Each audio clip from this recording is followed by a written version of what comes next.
changed. Why is this not gross misconduct when there's an obvious power imbalance? And what would the minister... The Honourable to meet with her to discuss what sounds like an incredibly serious point that she's raised. The Minister, Stephen Doherty. Thank you, Mr. Speaker. Of course, what the Minister forgets is that the reason why we're getting a seat on the UN Human Rights Council today is because the seat is uncontested. We actually have no representatives, a historic low, on any of the other 10 United Nations Human Rights Treaty body main committees, and we already failed to get elected to the International Court of Justice for the first time since World War II.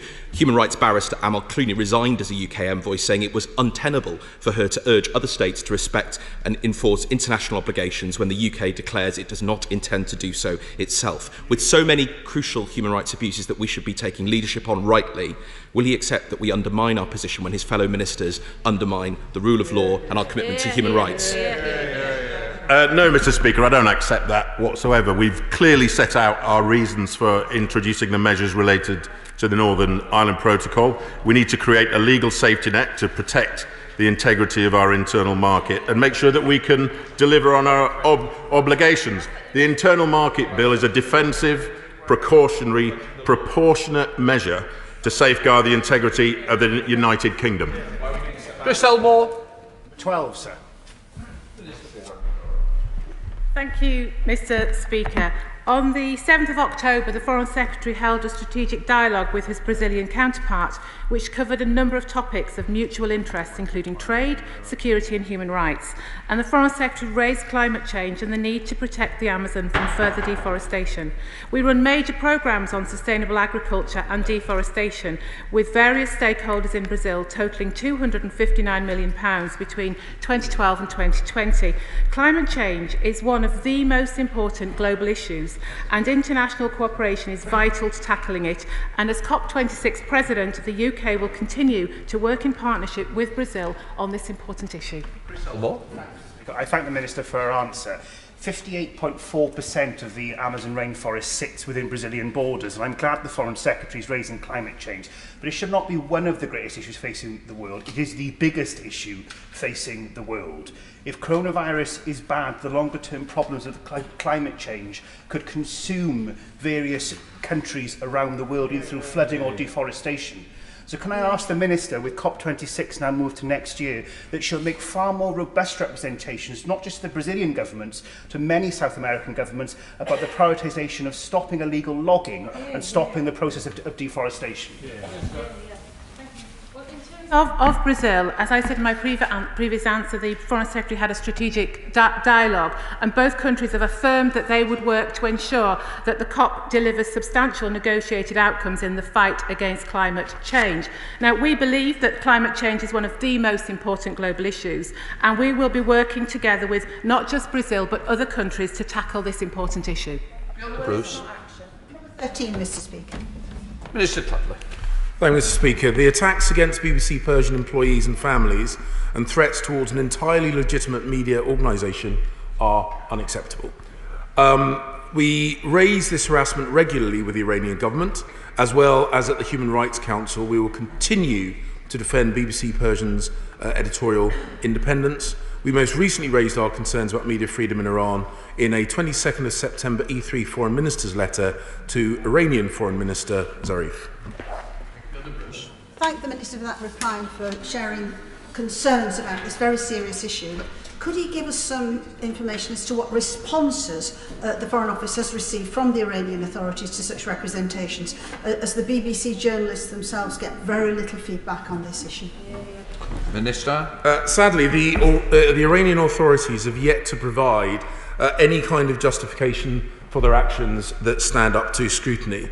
Their behaviour is indefensible, and we are confident that our Iranian contacts, including Foreign Minister Zarif, fully understand our concerns and also completely understand our condemnation of such harassment.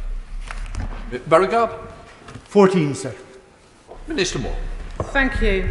We remain deeply concerned about the conflict in Nagorno-Karabakh, and we call on all parties to take every measure possible to protect civilians. That's why on the 29th of September, Mr. Speaker, the UK called for discussion at the UN Security Council. The day before that, on the 28th of September, I spoke to both the Azerbaijani and the Armenian foreign ministers to urge a return to dialogue under the OSCE Minsk group to ensure a peaceful and sustainable settlement. Raab.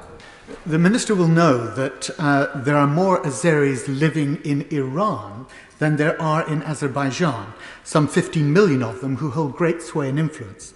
Now, Russia, on the other hand, is very firmly committed to supporting Armenia in this conflict, and that could see the Russian and Iranian cooperation in the Syrian war come under severe strain. So what concerns does the Minister have about the potential for Iran to become embroiled in the dispute, and what steps is her department taking in order to avoid this? Minister. Thank you, Mr. Speaker. As I've clearly indicated, we remain very concerned about this conflict, and the honourable gentleman is right to raise it, and that's why we are continuing to urge both parties to this back to the table to have dialogue and to really use the Minsk process to further that. 15 withdrawn, so go to Ellen Smith, the SNP spokesperson. Thank you, Mr. Speaker. I'm grateful to the Minister for that answer. I've got two very concrete points. We're all concerned about the risk of a proxy war within this, and there's more than two sides to this conflict. What steps is the UK Government taking to make sure that no UK-made armaments, or indeed UK citizens, are finding their way into this theatre? Mr. Morton. Thank you. Again, the honourable gentleman is right to raise this important point, and when it comes to armaments, we have export licences in place and a very, very rigorous process to deal with those applications. That's with regard to any country, and that's something that is always kept under careful and continual review. We're aware of many media reports about that other countries are providing military support, for example, but we absolutely maintain a commitment to encouraging and urging both sides to come back to the table and have that dialogue that is needed. Alan Smith. Thank you, Mr. Speaker. I'd gently suggest there's something for us to follow up on that, because I think there is a great deal of concern that UK armaments and people are finding their way into that theatre. But on a wider point, does the Minister share my concern about Turkey's increasingly belligerent statements in the wider region? And she'll be aware of the EU High Representative Josep Borrell's statement yesterday about the retaking of the Varosha settlement in northern Cyprus, which continues to be illegally occupied. What discussions is she having with Ankara in order to strongly stress our defence of international law?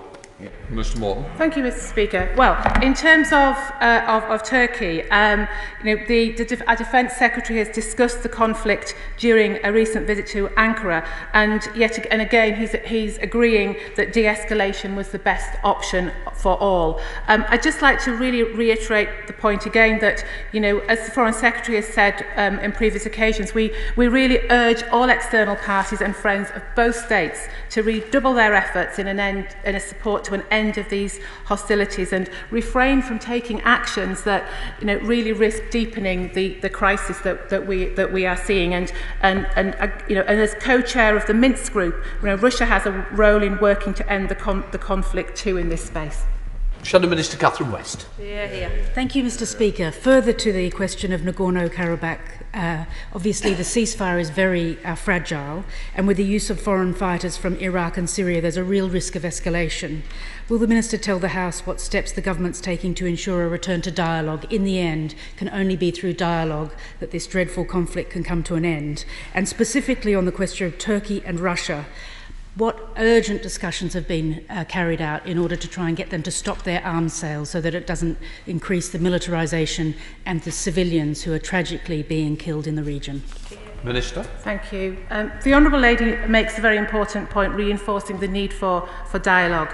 And the Foreign Secretary issued two statements with the Canadian Foreign Minister Champagne, most recently on the 6th of October, calling for an immediate ceasefire and a return to the negotiating table under the auspices of the OSCE group. On the 28th of September, the Prime Minister spoke to President Erdogan and discussed the recent escalation. On the 2nd of October, Mr. Speaker, I spoke to the Turkish Turkish Deputy Foreign Minister Onal to register concerns at the military escalation. We've been engaging with the co-chairs of the Minsk group, that's the French, the US and Russia. I will continue to reach out to my counterparts, both Armenian and Azerbaijani foreign ministers, to reinforce the UK's support for de-escalation and that return to dialogue. Alan Brown. Question 19, Mr Speaker. Foreign Secretary. Thank you, Mr Speaker. And with your permission, I'll take questions 19, 20 and 21 together. We continue to work with the EU in the Joint Committee to resolve outstanding issues in relation to the Northern Ireland Protocol. Alan Brown. Thank you, Mr Speaker. Last week, the Foreign Secretary told the Foreign Affairs Committee that no one he's met thinks the UK is not a defender of international law. The reality is, a fellow Cabinet member has admitted the Internal Market Bill breaks international law. The reality on the ground is 27 EU countries have begun legal proceedings against the UK, and in the US, both sides of Congress have said they will not support a bill that breaks the international rules-based order. Yep. When will the Foreign Secretary see reality, admit what the UK is doing, and it's acting like a rogue state? No, I don't agree with that. The measures in the IM bill are a defensive, precautionary and proportionate set of measures to safeguard the integrity of the UK. I was in Washington recently, very constructive conversations on both sides of the aisle on the Hill. We now come to Martin Doherty-Hughes. Thank you, Mr Speaker. The way the Government has used the Internal Market Bill to allow the United Kingdom to abrogate international treaty in recent weeks has seen the UK take a step away from being a normative power committed to the international rules-based order. And as my constituent Jagtar Singh Johal now faces his third anniversary in custody without charge in India, I wonder, will the Secretary of State at least tell both my constituent and the House how he and his government seek to remind the Republic of India of its obligations under international law, given that his own government has so frequently disrespected it? Well, I'm afraid I just don't accept the assertion. I don't accept the equivalence. We have got very clear understandings in relation to the positions we take in terms of consular access and upholding human rights. We engage with the Indian government and other governments right across the world. I have to say, I've never had the pushback he describes. Heading to Scotland with Patricia Gibson. Patricia Gibson. Thank you, Mr Speaker. Further to the question raised by my honourable friend from Kilmarnock and Loudon, can the Secretary of State specifically outline how and in what ways he believes the UK International Market Bill strengthens the international credibility of the UK, given that it is in breach of international law? Foreign Secretary. Well, can I thank the Honourable Lady? As I've made clear, it is a defensive precautionary measure to safeguard the integrity of the UK. If the Honourable Lady wants to know what people outside of the United Kingdom and indeed the EU say about the United Kingdom when it comes to upholding the international rule of law, perhaps you would like to listen to Svetlana Tikhanovskaya, the Belarusian opposition leader, who said on the 5th of October in an interview, "I'm really grateful to the United Kingdom for them to be so vocal, for them to be so brave, for them to be so strong in their position. It was all action. The UK has really shown itself as an example to the whole world." That's what they say about the United Kingdom outside of the EU.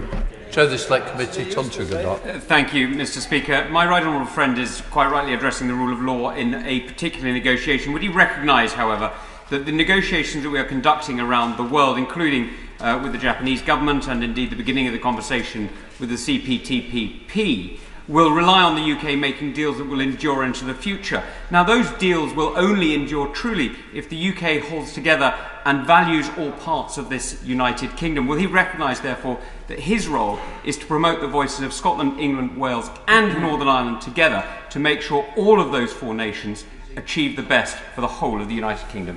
Foreign Secretary. Well, my honourable friend is absolutely right. We, of course, have just signed a deal with Japan. We signed one, a continuity deal with South Korea. We're looking at a second one. We've got ambitions for scoping talks in relation to that, so we can improve in areas like data. And we are making good progress towards one with Vietnam. That is precisely the way that we will represent in trade negotiations for the businesses and the consumers of all four nations of the United Kingdom, and that's the way we'll continue. We now have a substantive question to Minister Dudridge from Stephen Metcalfe.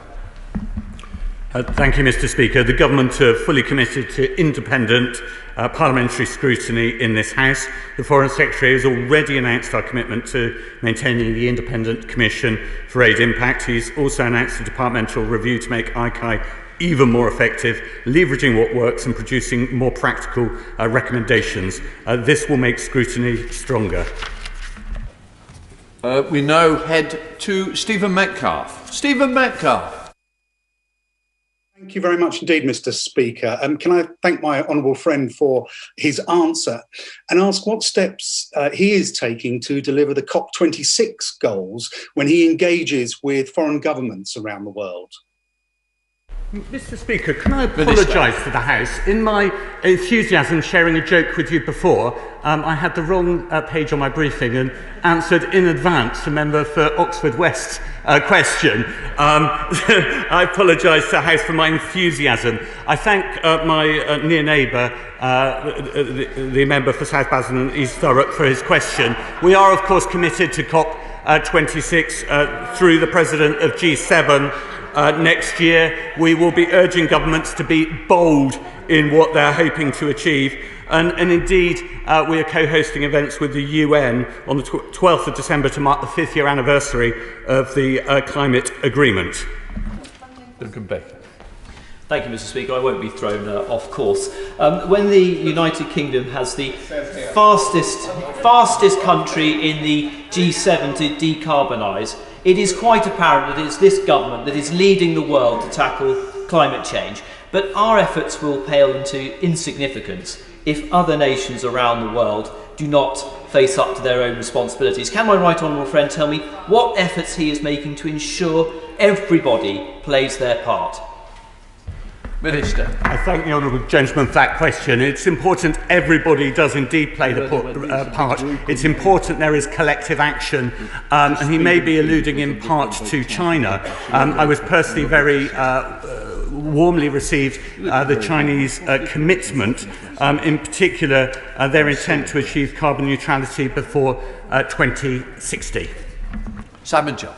Question number 25, Mr. Speaker. Minister Morton. Thank you, Mr. Speaker, and with your permission, I will answer questions 25 to 29 together.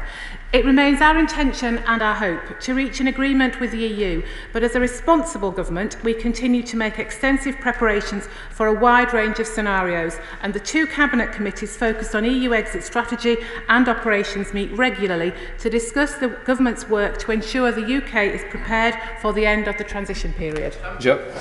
Thank you, Mr. Speaker. I'd like to thank the Minister for her response. The new department will no doubt have a busy autumn as it looks to seize the many opportunities that lay ahead. What discussions have been held with the Department of International Trade to ensure the government sings from the same hymn sheet in its future trade negotiations on food, animal welfare and environmental standards? Minister. Thank you. I can assure my honourable friend that FCDO ministers are in regular contact with DIT colleagues on a range of trade-related issues. The UK government has been consistently clear that we will never sign a trade deal that would compromise the UK's high environmental protection, animal welfare and food safety standards. All existing food safety provisions will be retained. Susan Webb. Thank you, Mr. Speaker. Two-thirds of my constituents in Stourbridge voted to leave the EU. Roll on the 31st of December is the message I hear loud and clear. Will the Minister agree with me that we must strongly back the government's negotiating position to deliver a trade deal that takes back control of our money, laws and borders, but that we should not be afraid to fall back to an Australian-style arrangement if necessary? Thank you. My honourable friend raises a very, very important question, and we continue to work hard towards reaching an agreement with the EU. We want a deal with free trade provisions similar to those the EU agreed with Canada, and if this is not possible, we will have a trading relationship similar to how Australia trades with the EU. Either way, we will be leaving the single market and the customs union. Thank you, Mr. Speaker. The United Kingdom has a proud history of defending human rights. Does the Minister agree with me that a key benefit of leaving the European Union for our foreign policy is the ability to put in place our own independent sanctions regime, allowing us to go further on human rights than the EU?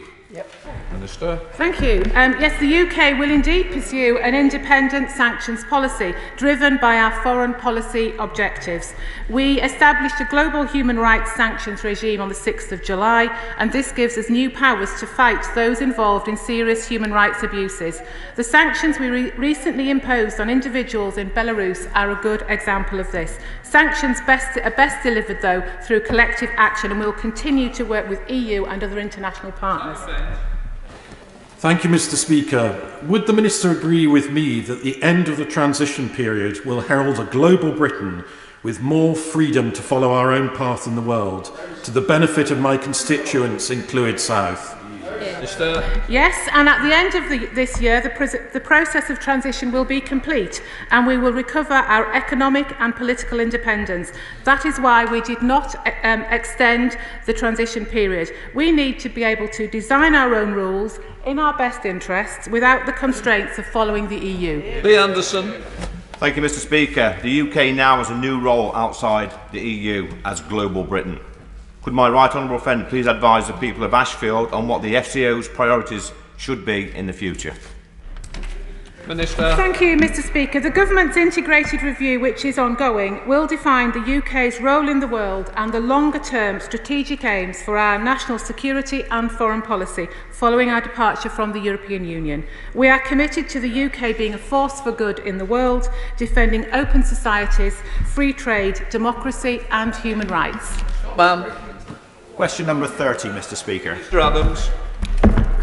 On the 3rd of September, I reiterated our concern about reports of militarisation, coercion and intimidation in the South China Sea. And I called on all parties to refrain from activity likely to raise tensions. Given the importance we attach to the UN Convention on the Law of the Sea, I also put our comprehensive legal position on the SCS on public record for the first time. What, man? I'm grateful, Mr. Speaker. China's brazen human rights abuses and its increasing assertive behaviour internationally are both deeply disturbing issues. In light of this behaviour, what consideration has the Department given to the integrated review of security, defence, development and foreign policy to safeguard British friends and interests in East Asia? I'm grateful to my honourable friend for raising this. I would just remind him on the 6th of October, 39 countries joined a statement at the UN Third Committee expressing deep concern at the human rights situation in Xinjiang, Hong Kong and Tibet. This growing caucus, Mr. Speaker, willing to speak out, reflects the UK's diplomatic leadership. And the tilt to the Indo-Pacific is a key ambition for our integrated review. It will outline the UK's intention to become a long-term partner to South Asian and Asia-Pacific countries. We're already working to develop closer partnerships with the region through our bid to achieve ASEAN Dialogue Partnership status, and the Foreign Secretary visited Hanoi recently, and that was high on our agenda. And we're also keen to pursue accession to the CPTPP. I've got a substantive question to the Foreign Secretary from Michael Fabricant. Foreign Secretary. Thank you, Mr. Speaker. The UK does not accept the results of the rigged presidential election in Belarus. We worked with our international partners to promote a peaceful resolution. We condemned the actions of the Belarusian authorities, and we hold those responsible for human rights abuses to account. Let us head to Lichfield to Michael Fabricant. Michael Fabricant. Thank you, Mr. Speaker. Everybody's favourite continental politician, Guy Verhofstadt, expressed his huge frustration with the European Union, surprisingly enough, recently when he said that unlike the United Kingdom and Canada, which have imposed sanctions on Belarus for the very reason that my right honourable friend, the Foreign Secretary, has just said, the EU has been unable to do so because of the unanimity rules. So what assessment has my right honourable friend made of European Union foreign policy ability to impose things like sanctions? And does he share my relief that the United Kingdom has now left the EU? Foreign Secretary. Thank you, Mr. Speaker. And can I thank my honourable friend? He makes a powerful point about the agility and the autonomy that we have with our new Magnitsky sanctions regime, and also some of the latitude we'll have now we've left the EU. Equally, I coordinate very closely with our European partners. He's right to say that the UK, with Canada, proceeded first on the 29th of September to impose targeted sanctions on Lukashenko's son and 6 other senior Belarusian officials. I can, though, reassure him that the EU has followed our lead and on the latest FAQ have announced that they will now follow that lead and impose sanctions on Lukashenko. Heather Wheeler. Number 32, Mr. Speaker, please. Foreign Secretary. Mr. Speaker, I visited Vietnam last month, where we held the first UK-ASEAN Foreign Ministers meeting, discussing collaboration on COVID, the green economic recovery, and the UK's application for dialogue partner status with ASEAN itself. Heather Wheeler. Thank you very much, and I thank my right honourable friend for his answer so far.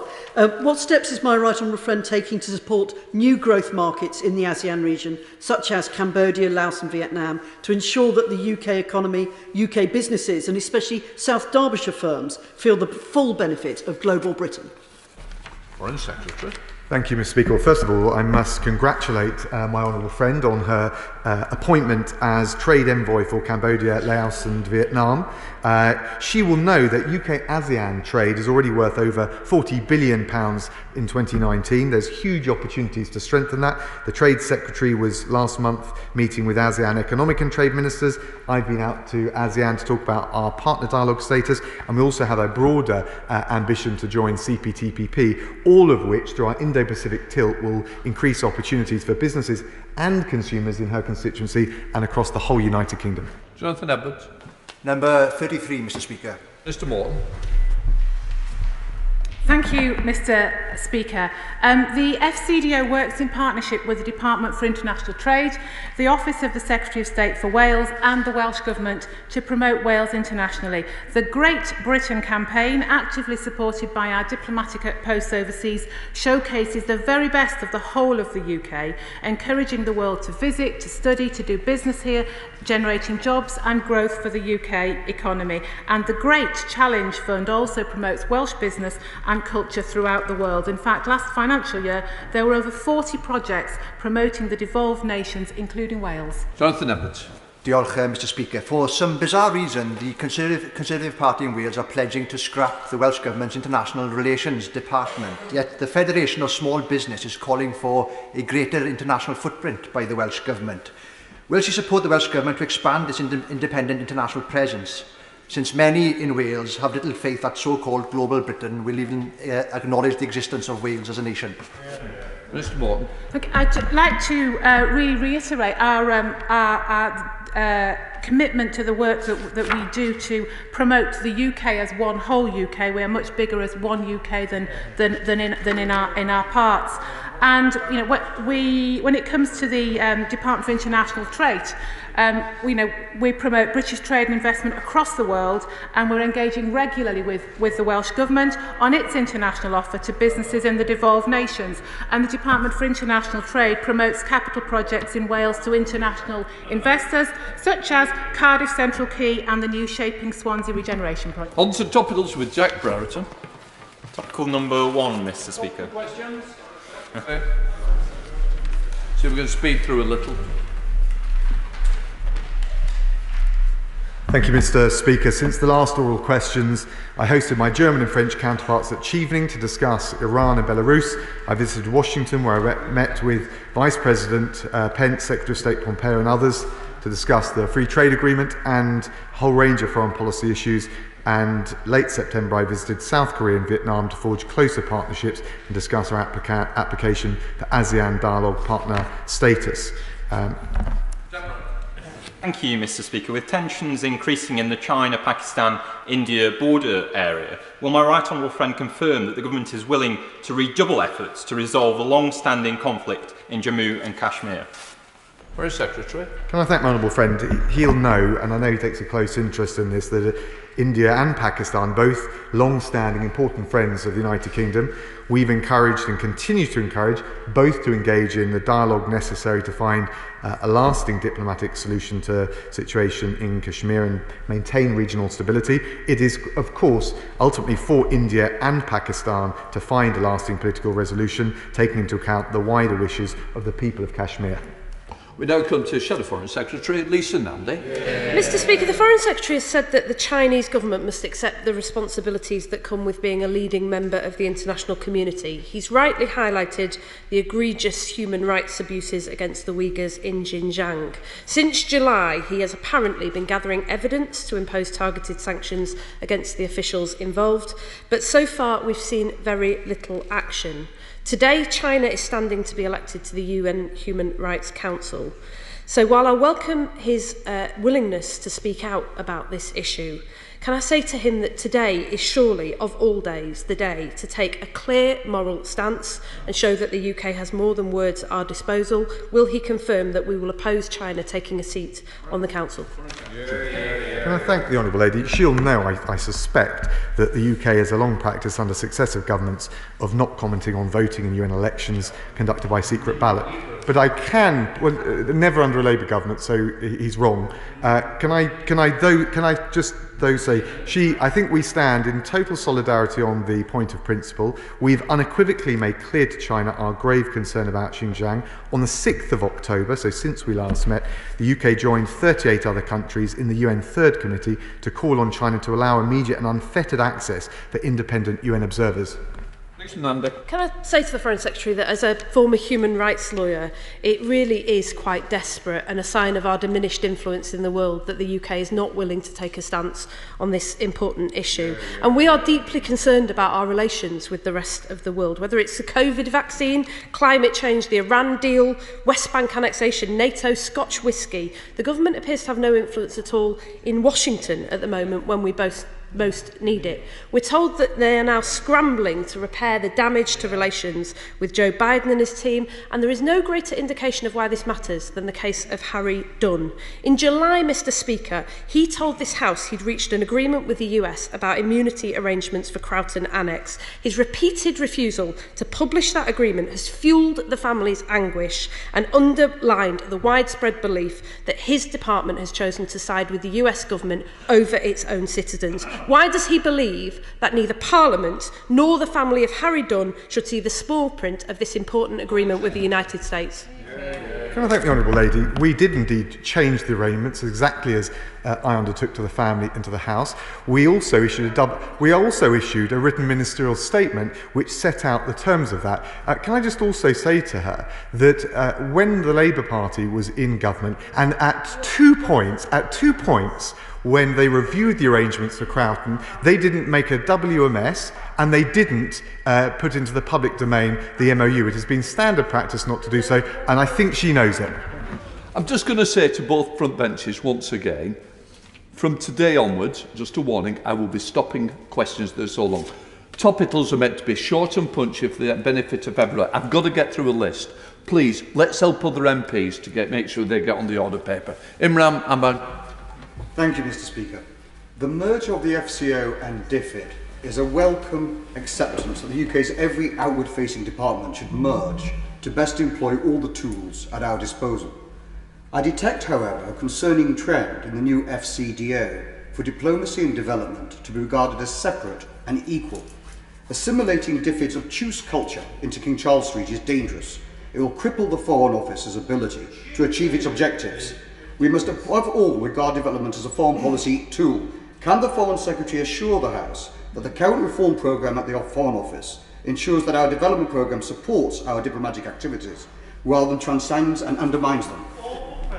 Foreign Secretary. Can I thank my honourable friend? Can I reassure him, actually the very point, the raison d'etre of the merger is to bring the two together, our aid, clout and heft with our diplomatic reach and muscle. And if he looks to the visit I made to the occupied Palestinian territories, the support we provided for the Palestinians in dealing with COVID, alongside our diplomatic support for a two-state solution. If he looks at the situation, if the honourable gentleman looks at the situation in Yemen, where we're doing the same, or indeed our response to the explosion in the port of Beirut, I think he will find that we are practicing what we preach, which is bringing together the aid taxpayers' money with our diplomatic muscle to make a real difference on the ground.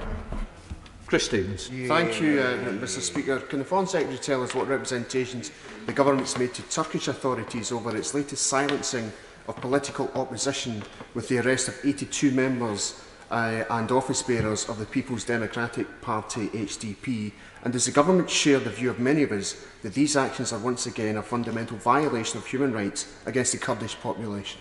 Secretary. Can I thank the honourable gentleman? We, as he'll know, Turkey is a close NATO ally, but that has never stopped us from raising human rights issues across the whole range, and we'll obviously continue to do so as a part of our partnership. Heading to Edinburgh with Peter Byrne. Peter Byrne. Thank you, Mr. Speaker. The Prime Minister has set this Thursday as the deadline for achieving a comprehensive free trade agreement with the European Union. Foreign Secretary, could you tell the House what is the likelihood that on Thursday evening you will be popping champagne corks? Foreign Secretary.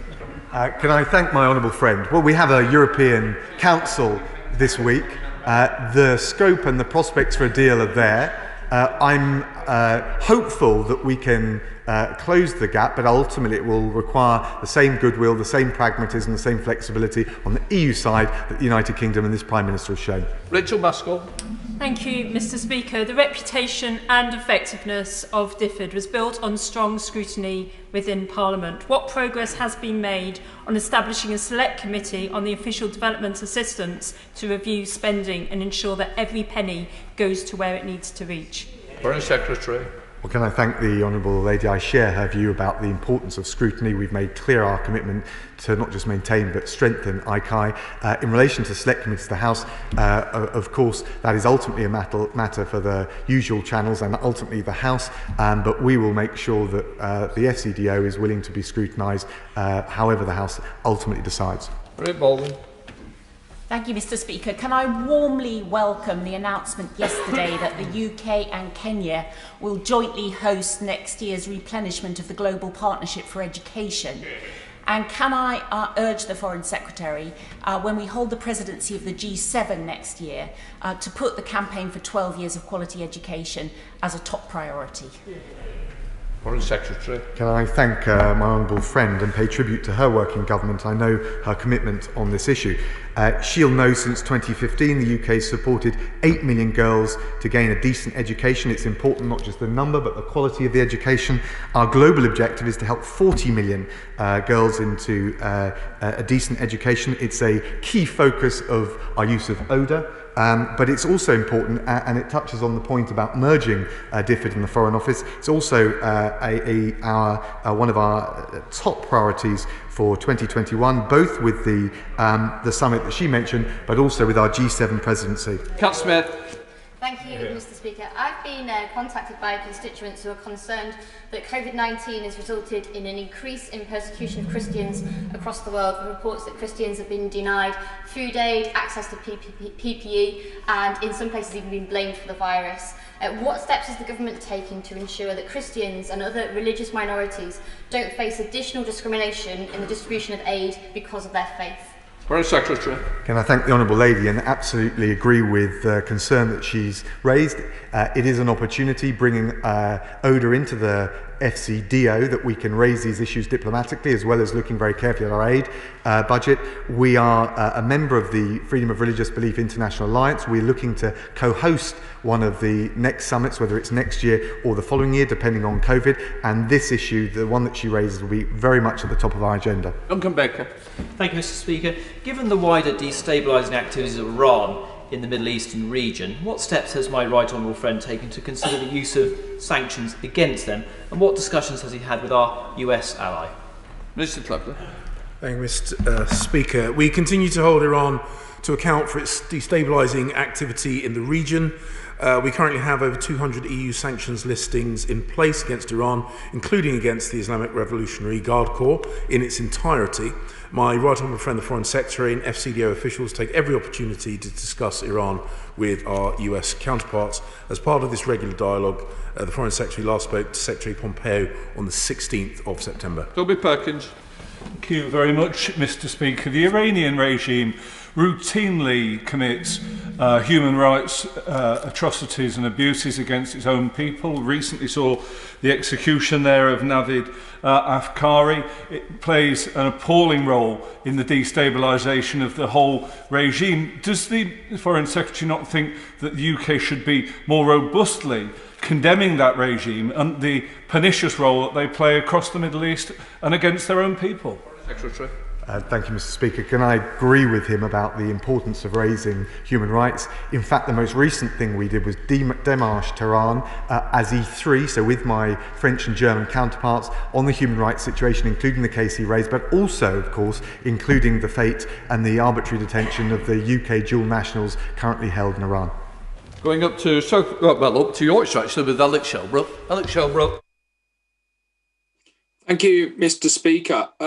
What assessment has his department made of the potential shifting geopolitical centre of gravity on natural resources as the world moves from oil vehicles to electric vehicles?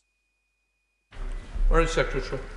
Can I thank my honourable friend? He makes a good point about the shifting economics, also the shifting geopolitical centre of gravity. We've got more cooperation with South America as well as other regions, and that's going to be crucial if we're going to shift the dial on climate change. And as has already been mentioned in these questions, I had a strategic dialogue earlier in the week with Brazil and my opposite number, which was very much looking at the issues he raised, but also tackling deforestation and sustainable commodity use. Some oil. 82 arrest warrants against mayors sitting and former, 200 party members currently in detention of the HDP, the pro-Kurdish and pro-peace party, and now even CHP, the modern founding party of Turkey's MPs being arrested. What's the government's view on this undermining of democracy in Turkey, and how has he expressed it to our Turkish allies? Secretary. Well, Turkey is a close partner, strategic ally in NATO, also Council of Europe obligations. We raised the whole suite of international obligations that apply both as a matter of customary international law, but also the conventions that Turkey itself has signed up to. Heading to Ludlow with Philip Dunn. Philip Dunn. Thank you, Mr. Speaker. What diplomatic efforts is my right honourable friend engaged in personally to work with China to ensure success in next year's CBD 15 and COP26 global biodiversity and climate conferences? Foreign Secretary. Can I thank my honourable friend? He's absolutely right. It's a good example for all the other challenges we have of an area where we must work with China if we're going to shift the dial on climate change. China is the largest emitter, but also the largest investor in renewables. He will have seen the welcome recent commitment by China to be carbon neutral by 2060 in those and other areas, including, for example, the recent UN General Assembly UK co-led leaders pledge for nature on biodiversity. We want to work with China in all of these areas. We won't persuade others to step up to the plate unless we can shift the dial with China. Jill Furness. Last month, the remote village of Washar in northern Yemen was hit by an airstrike carried out by the Saudi-led coalition, killing 3 women and 6 children. This is yet another breach of international human rights laws in that area. When will the government step up to its international responsibilities and properly hold Saudi Arabia to account for its actions in Yemen done in the name of the UK-supported coalition? Secretary. The Kingdom of Saudi Arabia is an important strategic partner, and we recognise their right to defend themselves against attack from parties within Yemen. The UK has a very stringent arms control regime, and that is used whenever we work with the Kingdom of Saudi Arabia in terms of our arms trade with them. Sam Chubb. Thank you, Mr. Speaker. I was pleased to hear the Foreign Secretary affirm the important role of the BBC World Service for UK soft power and influence for good when he appeared in front of the Select Committee recently. What consideration has the Department given to guarantee direct funding for the BBC World Service as the BBC looks at new funding models? Foreign Secretary. I thank my honourable friend who brings his passion for journalism that he had outside this House to the court, and he will know, and he's right to say, that we value the role of the BBC World Service in projecting UK soft power around the world. Of course, I'll look very carefully at future funding in the context of the spending review. Cullen Lockhart, not here. David Davis. Saudi Arabia has been an ally of ours against terrorism for some time, and foremost amongst Saudis, the erstwhile Crown Prince Mohammed bin Nayef was a great friend of this country. He has now disappeared from public life with great concerns over his safety. Can the Foreign Secretary make plain the importance of Prince bin Nayef's safety to the United Kingdom government? Foreign Secretary. Okay, I thank my right honourable friend and pay tribute to all the work he's done in this area. We will of course look very carefully at the case he raises, and I understand the point that he makes. And the question, Richard Narali. Thank you, Mr. Speaker. Canada and the Netherlands have formally joined the International Court of Justice case led by the Gambia on the genocide against the Rohingya people by the Myanmar government. Can the Foreign Secretary explain why the UK government, despite being a penholder in relation to the UN Security Council, for instance, with Burma, has not done so, and when he plans to change that, and will he meet with me and my fellow co-chair of the Rights of the Rohingya group to discuss this matter further? Foreign Secretary. Can I thank the Honourable Lady? We have a Commonwealth Foreign Ministers meeting coming up where we'll be looking at the further amount of support we're providing to ease the humanitarian plight of the Rohingya. We have looked, of course, at the ICJ proceedings. We'll continue to keep those under close review. In order to allow the safe exit of honourable members participating in this item of business and the safe arrival of those participating in the next, suspend the House for 3 minutes. Order.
Order. I have a short statement to make about select committees.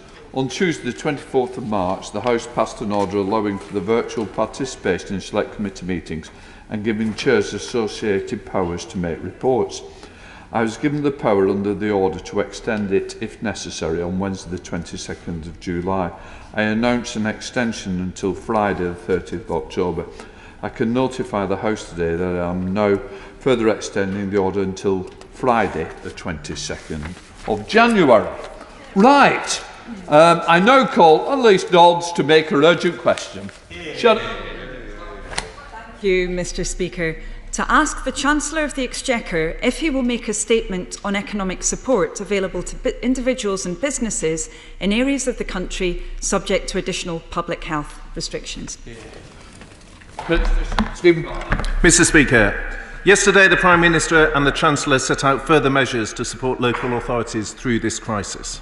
On Friday, the Chancellor set out how we will support jobs in every part of the UK through an extension of the Job Support Scheme.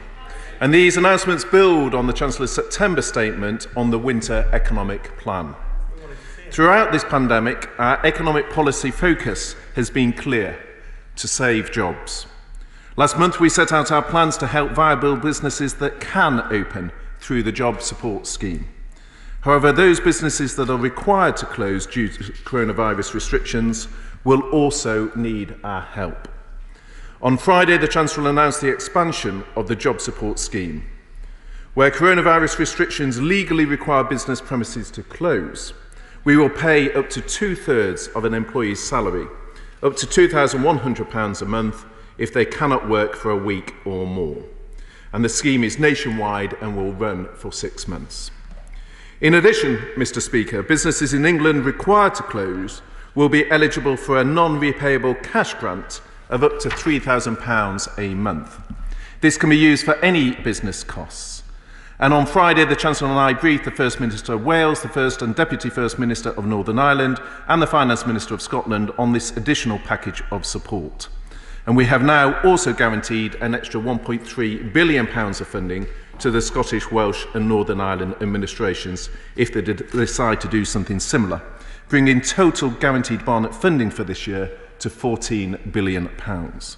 And in addition, as announced yesterday, we are providing local authorities in England with around £1 billion to protect vital services and up to £500 million to those local authorities at high or very high risk. Mr. Speaker, these measures build on the government's economic package, one of the most generous in the world, and underline our unwavering commitment to the people of this country. Shadow Chancellor Annalise Dodds. Thank you, Mr. Speaker. Just over a month ago, the Conservatives passed a motion in this House stating that, and I quote, "any deviation from this government's proposed plan will cause damage to the United Kingdom economy." Now, the first deviation came 2 weeks later when the Chancellor announced his Sink or Swim job support scheme. Design faults in that scheme are already leading to substantial and unnecessary job losses. The second deviation came as a belated response to the imposition of localised restrictions announced last Friday on television, with further measures announced yesterday. Yet Leicester, for example, has been under localised restrictions for over 100 days. The Chancellor told us to learn our new limits as we go. Well, his handling of this economic crisis is testing patience to its limits, especially the patience of those whose jobs are threatened. There are many critical questions this government must answer. Here are just 3. First, why will local areas only be provided with support for test, trace and isolate once they are already in Tier 3? This is indefensible, Mr. Speaker. Second, there are £1.3 billion worth of unspent local grants. Why won't the government allow this money to be used to support local businesses in affected areas? And third, why are workers in closed businesses expected to face poverty as a result of the businesses they work for doing the right thing? Minister Bartlett. Thank you, Mr. Speaker. It's slightly odd for the opposition front bench to talk about deviation when their own position has deviated as much as it has, not least on issues such as the curfew, which they said they would support and then refused to do so. But in terms of the points of substance she raises. The package of support that the Chancellor and the Prime Minister announced did support local authorities. As I said in my opening remarks, there's an additional £1 billion to local authorities, plus a further £500 million to address the track and trace locally, which again reflects the fact that this government is listening to local leaders, is bringing forward responses. We've seen that in the additional funding that has been allocated with Merseyside. We've seen it in the additional funding that again reflected the listening that we were doing in our conversations with Scottish, Welsh and Northern Ireland First Ministers. On the issue of the underspends, it is a fair point she raises, because actually a number of colleagues around the House has raised this point, Mr. Speaker. And the point is, one of the representations that we had when those grants were issued, and she's right to point to just the sheer extent of support that we've offered, including those £10,000 and £25,000 grants, she's right to highlight those. But in order to deliver those at pace, they were allocated on the estimations that we had. And as a result, the actual spend that's been required has led to some local authorities having very big underspends and others not. Now, I think if we were simply to say those local authorities where the estimates were incorrect should benefit from that in a disproportionate way, we would be accused of treating some local authorities unfairly compared to others. And so what we did was meet the need that was addressed at that time through those awards. It is right that those underspends from a fiscal point of view, right from a fiscal point of view that those underspends are returned because they're surplus to the requirement on which they were allocated. But we have then responded, and again, in the urgent question last week, we had various issues raised in terms of, on behalf of Merseyside MPs and ministerial colleagues, engaged, listened to the representations. The funding for Merseyside more than doubled per head as a consequence of that listening. So it's a slightly odd line of attack from the opposition to say that we should not be bringing back underspends where they have met their need, but the estimations were inaccurate, but then not using that money to respond to the very legitimate needs of areas like Merseyside and elsewhere, which have moved into Tier 3. Order. Can I just help, Minister? It's meant to be through the chair, not that end of the chamber, unfortunately. And I think that, hopefully we can work together on this. Right, have you finished on that basis? That's great. So we'll now head to the chair of the Select Committee, down to the southwest, with Mel Stride. Mel Stride. Thank you, Mr. Speaker. My right honourable friend and the Chancellor have done a great deal to support the economy, but there has to be a careful balance struck between protecting against the virus and avoiding further economic destruction. With that in mind, what scientific evidence has the Treasury received that closing pubs at 10 p.m. gets that balance right? Minister, we have to balance the evidence that the government receives from a range of quarters, and he will recall when that initial advice from SAGE was put forward, the government came forward with a range of measures such as the rule of six, such as the curfew, and indeed if you look at the projections that were put forward at that time, that potentially we could have 49,000 or so daily cases by the 14th of October, when in actual fact the figure on the 14th is 12,872. It does indicate the fact that the package of measures put in place by the Prime Minister and the Chancellor have had an influence, but listening to the SAGE advice, it is recognised that we need to go further, and that is why the tiered approach have been set out. Excellent. We're now going up to Scotland with the SNP spokesperson, Drew Hendry. Drew Hendry. Thank you, Mr. Speaker. The Chancellor is proving exactly what Tory values are with his dogged determination to return to 80s levels of unemployment. His switching away from the rhetoric of whatever it takes to hard choices is exposing the fact that protecting jobs was an empty promise even before the end of furlough. Mr. Speaker, he is risking over 60,000 jobs in Scotland alone. The Institute for Fiscal Studies is clear. They say, despite the claim by the Chancellor last week that he would always balance the books, this will not happen and it would be unwise to try. Mr. Speaker, mass unemployment is a terrible policy. So will the Minister urge his boss to change course, even at this late stage, to extend furlough to save jobs, to use returned monies to help those who've been excluded, and to listen to the SNP demands for an £80 billion stimulus packet stimulus package? And will he listen to the nearly 70% of the Scottish public who want financial powers devolved to Scotland? Or are they just simply going to plough ahead, ignoring Scotland's needs and further proving that Scotland needs the powers of independence? Well, it's a slightly odd premise, Mr. Speaker, to say that the Conservative government is not supporting the response when we've spent over £200 billion as part of that response, when we're currently supporting nearly 500,000 jobs in Scotland, when 8.9 million people across the United Kingdom have benefited from the furlough scheme, more than half of those back in their jobs, when more than 65,000 businesses in Scotland have benefited from our loan scheme. But he is right, Mr. Speaker, in one aspect of his question. This government is true to Conservative values, and that is the values of the Union, and it is through the shared broad shoulders that we're able to put in place the fiscal package of support that has enabled us to protect as many jobs in Scotland and around the UK as we have. Right, number 4 is withdrawn. Straight to Gerald Jones. Thank you, Mr. Speaker.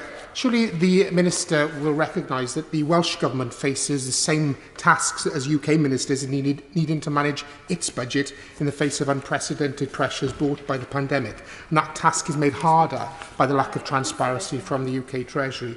You'll know that the IFS has called on the UK Treasury to follow Wales's example in publishing budget adjustments in full so that we know what announcements apply to Wales and how much budget is available. So will the Minister today agree to publish the information around those decisions so we can have the transparency and Welsh ministers can make decisions with confidence? Minister Bob. Well, again, I mean, the honourable gentleman talks about transparency with the Welsh Government. We were on a call with them last Friday. The Chancellor had a call which I joined with the First Minister of Wales as part of our transparency with the Welsh Government. So it's slightly odd to say that we're not being transparent. But he's right in that there are issues that need to be managed by the devolved administrations. And that is exactly why the concern he sets out is exactly why we provided the upfront guarantee on bond consequentials, because we recognise that in order that the Welsh Government can make decisions in advance of knowing what the Barnett consequentials are, it was important to give a forward look and give a guarantee on that. And that's why we therefore gave the additional guarantee of £1.3 billion to the devolved administrations, including the Welsh Government, in response to the point that he raises. Matt Wood. Thank you, Mr. Speaker. A tenth of pubs have not reopened since lockdown in March, whilst 2/3 were already trading at a loss even before restricted opening times, mandatory table service and the new restrictions announced yesterday. Will my right honourable friend look at the support that's available for pubs that are not yet compelled to close but are legally prevented from operating economically, and in particular state aid limits that threaten to prevent 10,000 pubs from receiving the support they need, because without this support, many thousands of pubs will close their doors and never reopen? Well, my honourable friend, I know, is a champion of the pub sector, and he speaks for many of the challenges that are faced. But that is why we've been trying to strike the balance. There are some that say the curfew was insufficient, but part of that was about recognising the very real pressures on the pub sector that he speaks to. There's other colleagues in the House who sometimes talk of the Sweden model, but as he will know, in Sweden the 2-metre rule is often more difficult for the hospitality sector and the pubs to adjust to. But it is ultimately why the Chancellor set out the wider package of support, recognising the concerns that my honourable friend speaks of, with the tax deferrals, with the loans, with the business rate support, with the measures on VAT, which are targeted at the sector of which he speaks for the very real concerns he quite correctly articulates. Thank you, Mr. Speaker. My Aberavon constituents are increasingly concerned about the practice of firing then rehiring, whereby unscrupulous employers are using the pandemic as a cover to sack their employees and then rehire them on inferior terms and conditions. What steps is the government taking to tackle this completely unacceptable practice and to exclude employing firms that engage in these behaviours from government support schemes? Well, I think this is a concern, actually, a legitimate concern, the Honourable Andrew raised, and one that is shared across the House. It is wrong for companies to act in that way. One of the purposes of the furlough was to retain that link between labour, the labour market, the person and their job. The furlough bonus is designed to strengthen that link so people are brought back. But I'm very happy. I know, he takes these issues in a very constructive approach. I'm very happy to work with him in the weeks and months ahead, because this is a practice that I think all of us in the House will condemn, and the schemes we've designed have been to try and retain the link with the worker to prevent that sort of practice. Matt Vickers. Mr. Speaker, Stockton South has some of the best bars, pubs, restaurants and breweries in the country, and many have an important role at the heart of the community. So far they've benefited from a fantastic package of support, but the Tier 2 restrictions pose a huge challenge. What will the government do to protect jobs in the sector and ensure that we don't hospitalise our hospitality sector? Well, Mr. Speaker, it is about getting the right balance, and the right balance, because ultimately what is most damaging to those pubs in Tier 2 is if they were then the virus were to escalate further, and we end up with a situation where they face further restrictions. And so what we have sought to do is ensure, firstly, they can continue trading through Tier 2, but alongside have the package of support, both on the job support side, which is what the Chancellor set out in our winter plan, to support those jobs with government support, but also in terms of the cash flow package, because again, cash flow as we go through the winter crisis remains a key challenge, and that is why we have such an extensive package supporting cash flow. Christine Jardine. Thank you very much, Mr. Speaker. I'm sure the Minister was as concerned as I was to hear reports that those people with businesses, those individuals who take out bounce-back loans to help them follow the government rules and survive this economic crisis, not just in their interests, but in all of our interests, could face action up to and including repossession of their homes if they are struggling to repay those loans. Can the Minister reassure not just this House, but people across this country, including in my constituency of Edinburgh West, that this government will not allow that misery to be heaped on the misery already being suffered? Well, the very favourable terms around the bounce-back loans were designed actually both to deliver speed, because one of the initial challenges with CBILS was the feedback actually in debate in the House and elsewhere that the speed was not there. So that was part of the design, but also part of the design was the government guarantee in order to get that credit to people. And we've extended the access to that and extended in terms of people's ability to pay. So that shouldn't be crystallising at this point. Clearly we need to then look at what is the risk in terms of repayments, and I'm very happy, as I said to the Honourable Gentleman, to work with colleagues around the House, but she will be well aware of the package of measures we have put in to this point in terms of protecting people vis-à-vis their mortgage or their rent from eviction. Bob Seeley. Is there any specific evidence that swimming pools and gyms are centres for COVID transmission? Is there any research which has been done into rising obesity and unfitness levels? And is there any research that's been done into rising unemployment caused by the closure of gyms and pools, which is now happening in parts of the UK?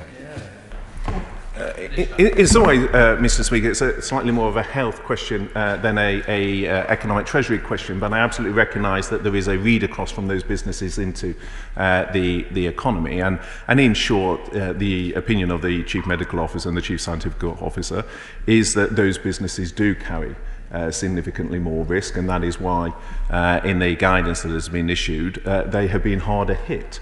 But the package of support that the Chancellor has set out has been to recognise where businesses are closed, they do need additional support, and that is why the measures that were announced by the Prime Minister and Chancellor yesterday spoke to exactly the issue of businesses that have been closed due to the guidelines. Samuel Wilson.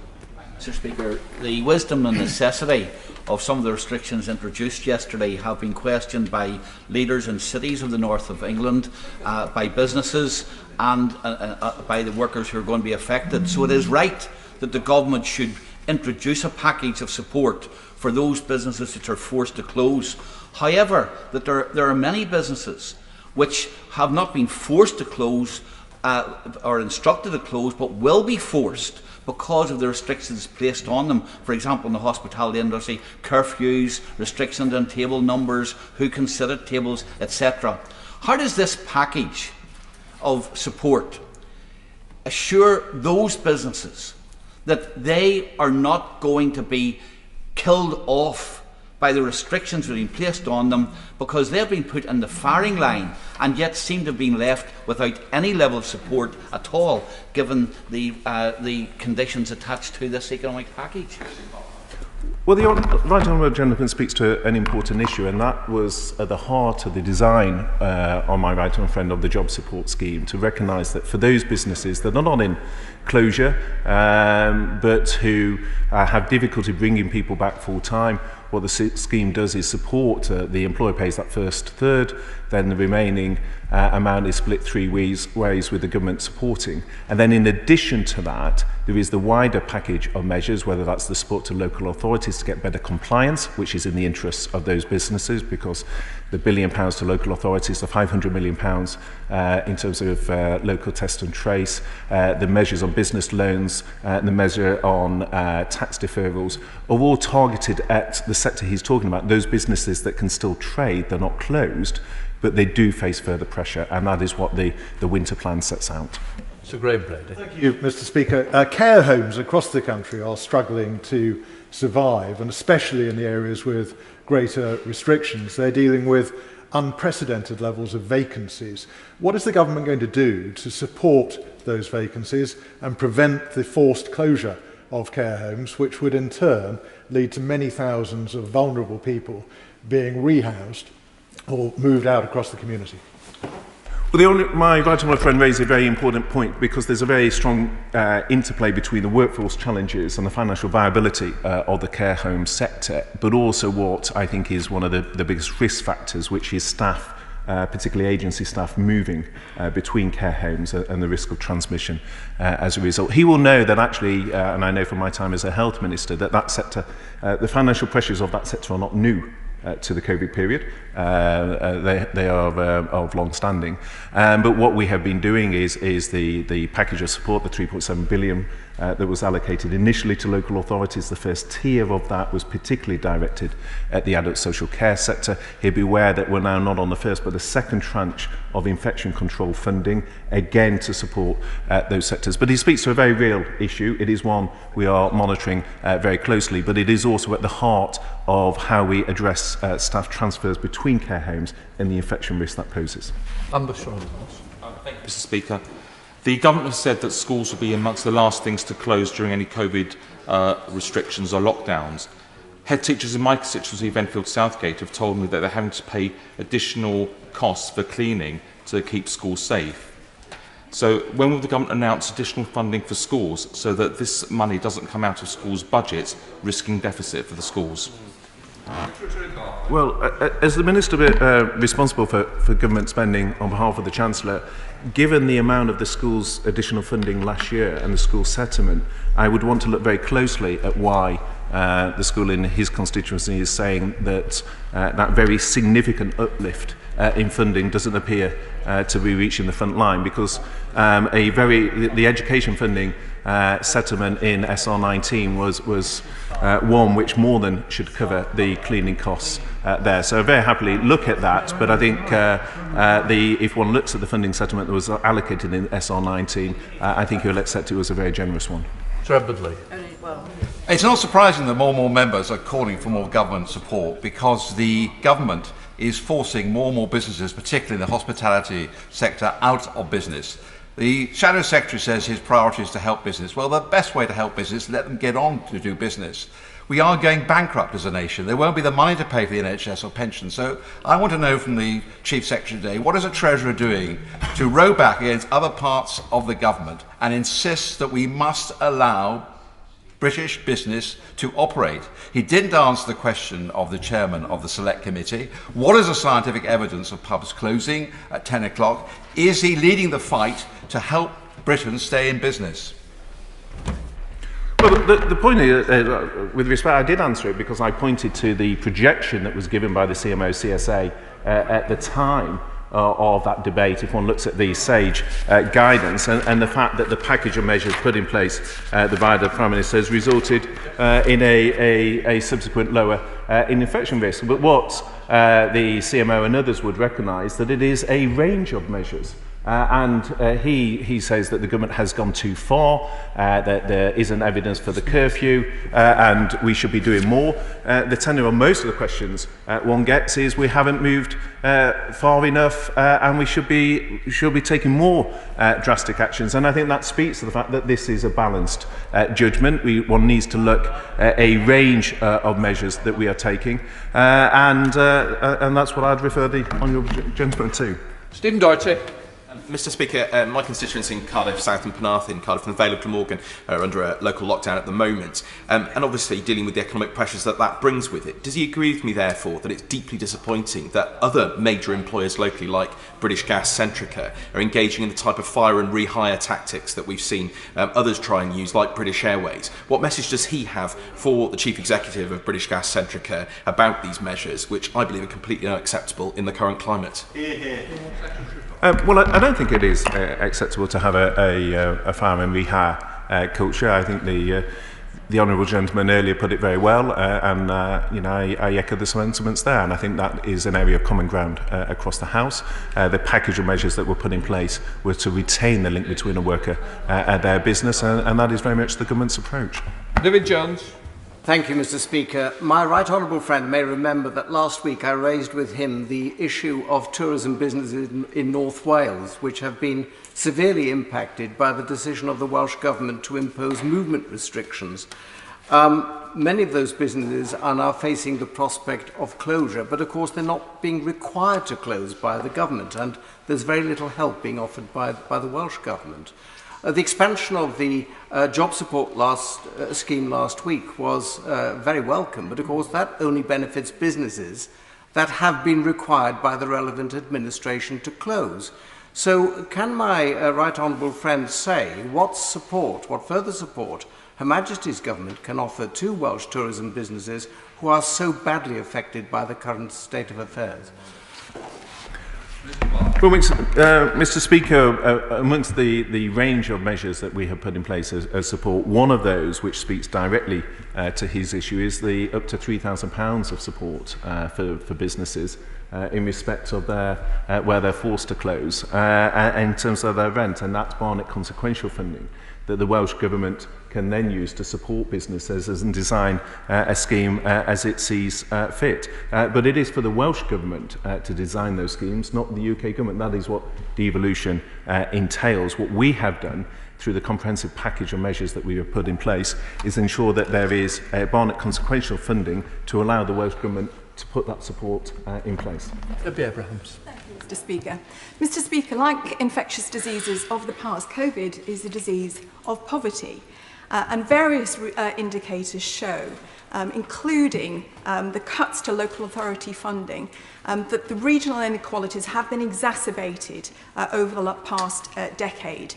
Contrary to the Minister's remarks earlier on, in terms of the generosity of the packages to local authorities, only 10% of costs associated with the pandemic have been reimbursed by government. So what is the Minister's assessment of the actual impact on levelling up, the government's ambition to level up by this government in terms of the recent announcement of measures? Well, I think if one looks at international comparators, the Honourable Lady will see that the government package of support, more than £200 billion, is generous. And I point to the job support scheme, for example, a number of colleagues across the House, so the question whether the 67% was sufficient. But the point is that is dynamic in conjunction with the additional funding that has been put into welfare. Well, if she lets me answer the question, I'm talking about the support for people in businesses that have closed, which is an issue I think all colleagues across the House take very seriously. And, well, that applies to regional equality. Because they may not like the answer, Mr Speaker, but the answer is, the question put was, how does the UK compare with international comparisons? And I am pointing to the fact that the package of measures put in place, the furlough at 80% for 8 months, was much more generous than most countries. The business support package in terms of business rents, tax deferrals, loans such as the bounce back loans, time to grow, and we can go through the full list. It stands comparison. The question over the last 24 hours has been whether the latest measures stand international comparison. And the point I was making is, if one looks at the French, German, Italian and other schemes, the 2/3 support for those businesses that are closed, coupled with the dynamic relationship with the support on universal credit, does stand favourable comparison with those, and that's why I stand by the comments that internationally the UK has a world-leading package. Let's head up to Yorkshire with Alex Shelbrook. Alex Shelbrook. Thank you, Mr. Speaker. Mr. Speaker, further to the question from Honourable Friend for Dudley North and the Honourable Gentleman for East Antrim, the Tier 2 restrictions on social mixing are cutting the legs away from the hospitality industry. Equally, even in Tier 3, restaurants would not necessarily be closed, but the fact remains that people are just not going to them. Can I implore my right honourable friend to extend the £3,000 grant to all hospitality in Tier 2 and Tier 3, regardless as to whether they are told to close, as the industry is dying because people are trying to do the right thing and not mix. Chief Secretary, the industry is open in name only. Please look at extending the available help before this industry is destroyed. Well, I hear, Mr. Speaker, the concerns of my honourable friend, but there is a balance that needs to be struck between the comprehensive nature and the fiscal cost of the range of package that we have put in place and the measures that we're taking place in terms of controlling the virus. And the balance that we have struck in line with the advice we've received is about balancing how we ensure we control the virus, but we also balance that against the wider implications for the economy, but also the implications for non-COVID health issues as well. That is the balance that we're striking. Of course, it's attractive for him to say that we keep spending more and more, but we have already committed over £200 billion. Kevin Jones. Speaker, the Prime Minister has been clear that the government's response to the COVID crisis will follow the science. Last night on a conference call with Professor Stephen Powis, the National Medical Director, the Honourable Member for Windsor, my Honourable Friend for Gateshead, asked what is the science behind the 10 p.m. curfew on pubs and restaurants. He said that there was no specific advice, and in his words, it was a policy decision. So can I ask the Minister, seeing that thousands of jobs and businesses are at risk in Tier 2 areas such as the North East, what is the logic behind this policy decision? Well, as the right honourable gentleman will know, that same SAGE guidance also says that there is multiple anecdotal reports of outbreaks linked to bars in the United Kingdom, and that Public Health England case control study also identifies visits to entertainment venues as a risk factor. So it comes back to this point of balance. There are some in the House who say that there is a risk of infection in these hospitality venues and we should close them entirely. There are others that say we shouldn't have any restrictions at all. The decision we have taken is that the compliance tends to decrease later in the evening, that there are links to outbreaks in those venues, and that is about the balance that we have been striking. Thank you, Mr. Speaker. My right honourable friend will be aware there's been a high degree of public opprobrium to employers who've taken advantage of the furlough scheme and then engaged in poor employment practice, returning to fire and rehire.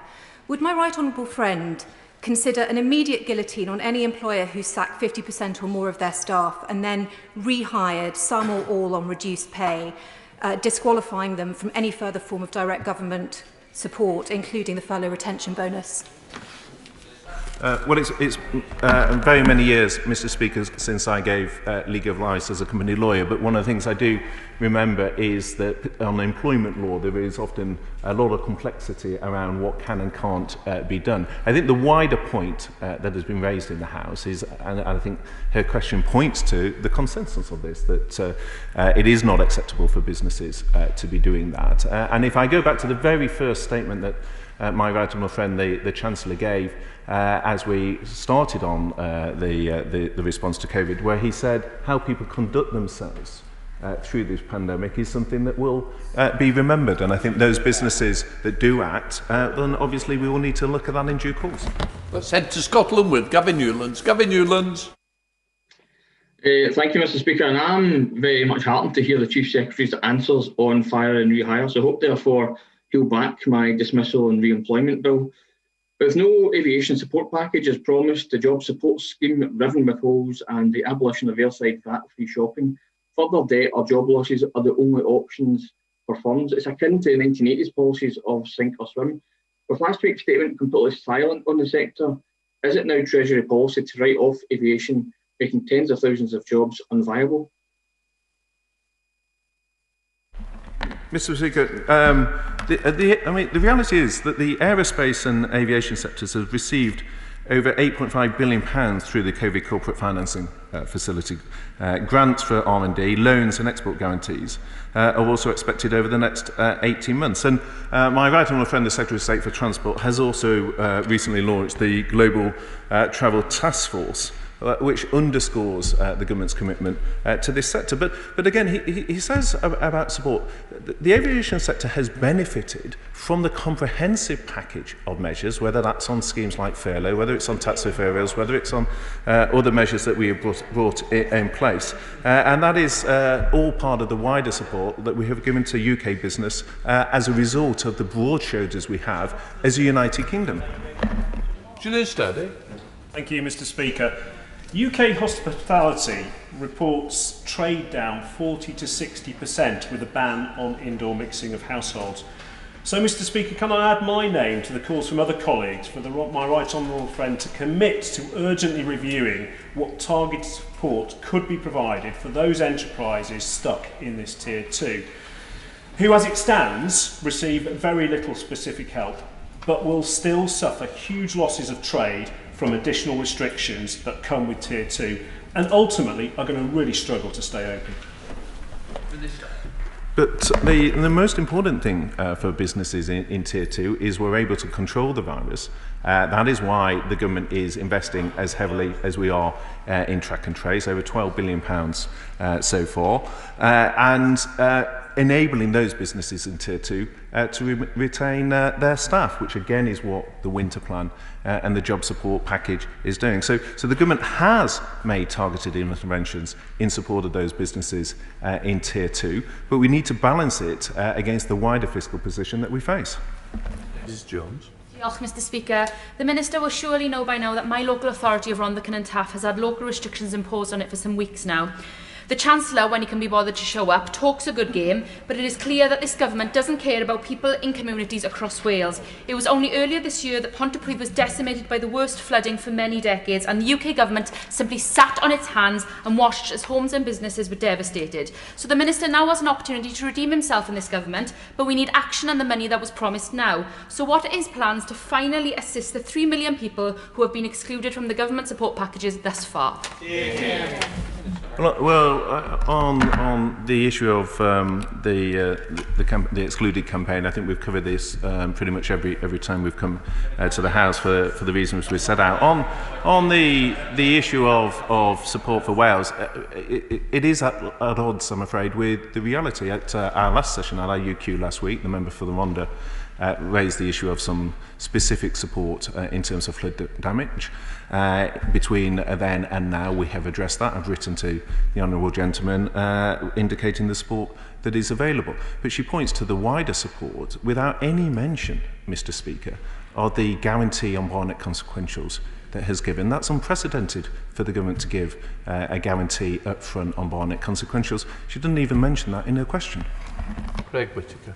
Mr. Speaker, track and trace nationally gets, and wrongly in my view, a bad press, but the reality is that when we have a local tier added with local people employed, the success rate of Contact's clients, Calderdale's local tier, takes the success rate of Contact's to over almost 90%. Can my right honourable friend tell the House how much extra financial support is being given to these local tiers, which is another tool in the armoury to help protect business and local residents? My honourable friend is absolutely right in terms of the importance of benefiting from that local knowledge on track and trace, and that is why the Prime Minister and the Chancellor announced an additional £500 million to address exactly the point that he correctly highlights, which is the benefit of working closely with local directors of public health. That is exactly what we're doing, and the funding that was announced by the Prime Minister and the Chancellor yesterday will enable that work to accelerate. Alex Sobel. Thank you, Mr. Speaker. Yesterday I held a roundtable with hospitality businesses facing Tier 2 restrictions. One of them, a restaurant owner, said that his business would just bleed out with the economic support that was available. They asked if we could look at increasing the intervention rate for the job support scheme in November to be more generous, because otherwise they will have to let go of their staff and potentially large-scale closures in hospitality businesses. What additional measures can you bring forward for hospitality businesses under Tier 2 restrictions? Well, again, I appreciate the concerns the Honourable Gentleman raises on behalf of businesses in his constituency. But as I said to the Honourable Lady a moment ago, by international standards, the package of support that the Chancellor has put in place stands very fair comparison. And it's that interaction between both the job support for those jobs that are able in businesses to be open, combined with the additional £7 billion of welfare support through universal credit, which provides a dynamic support for the workers to which he refers. Stephen Crabb. Thank you, Mr. Speaker. My right honourable friend spoke a few moments ago about the important role being played by universal credit at this time. So can I press him again on what the Treasury's intentions are with respect to the temporary uplift in universal credit? Because it's one thing for a government to reduce a planned rate of increase of a benefit, or even freeze a benefit. It's another thing altogether to give extra money to some of the poorest people in the country and then take that away. And that's precisely what we're on course to do next April, unless we change course. So could the Minister speak to that issue at the moment? As my right honourable friend sort of acknowledged, he raised exactly the same issue, and I know it is at our UQ last week, and I know it is an issue from his time as Secretary of State that he has a huge understanding of. He knows full well that the announcement that was made was a temporary one to deal with the immediate consequences of the COVID pandemic. And with all of these decisions, we need to balance both what are the competing pressures at a particular time with the wider fiscal position. Thank you, Mr. Speaker. Fish and seafood wholesalers have been hit hard by a declining demand from the hospitality sector. I've been contacted by my fish company, who are based in Fleetwood, who are concerned that the government's domestic seafood supply scheme appears to favour the larger national companies because of the short period of time in order to make an application and the level of resources that would require. So what reassurances can the Chief Secretary give to my constituents and companies based in Fleetwood, who many of whom are very small SMEs, that the government scheme actually is going to deliver for them?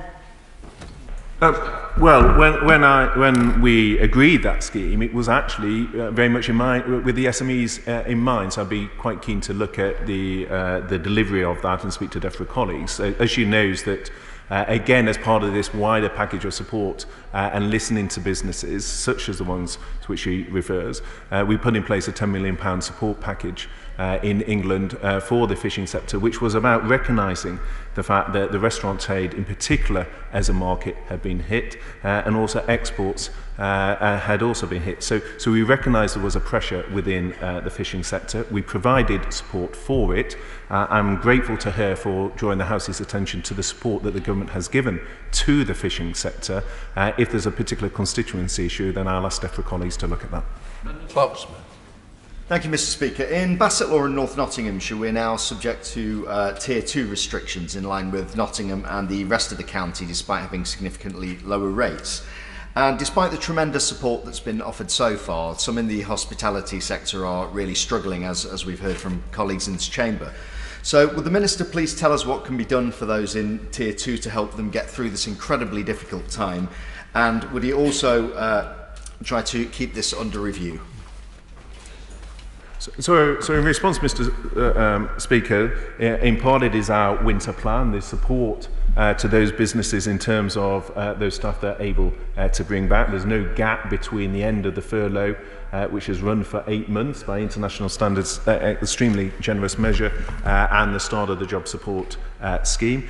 On top of that, there are the measures that my right honourable friend, the Chancellor, announced in terms of the extension of loans to help them with cash flow.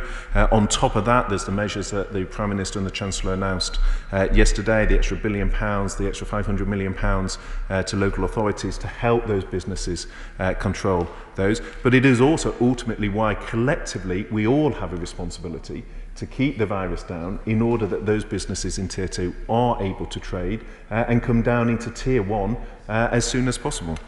Let's head to Poplar and Limehurst with Apsana Begum. Sana. Thank you so much, Mr. Speaker. Local lockdowns will undoubtedly affect small businesses who have already struggled due to the initial lockdown earlier this year.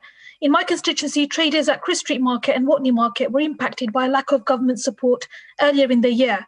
Now, some of these traders operate from rented lockups where their goods are stored. Business rates for these properties are paid for by their leaseholder, meaning that market traders did not benefit from business rates relief and therefore suffered financial hardship. So can I ask the Chief Secretary what further financial support can be provided for those local businesses not covered by business rates relief in the event of a local lockdown? Well, the Honourable Lady is right to point to the fact that when the government put in place the £10,000 and £25,000 grants of support linked to premises, then a specific issue that was then raised with us was what about market traders? And she points to the fact that they fell outside of that because it was based on property. That is exactly why, in response to the point that she raises, that we then put in place a further support scheme through giving discretionary grants to local authorities in order that they could tailor that additional funding to the local circumstances. So I think the issue would be to raise with her local council why they have not used the discretionary grants in order to support those traders to which she refers. Thank you, Mr. Speaker. I hugely welcome the expanded job support scheme, which is so important. But what it does not do is help those businesses supplying the events industry, for example, like the sound engineers, the lighting engineers, and indeed in my constituency, beat the streets providing tour buses to the music industry. They've not been forced to shut down, but have seen their trade wiped out.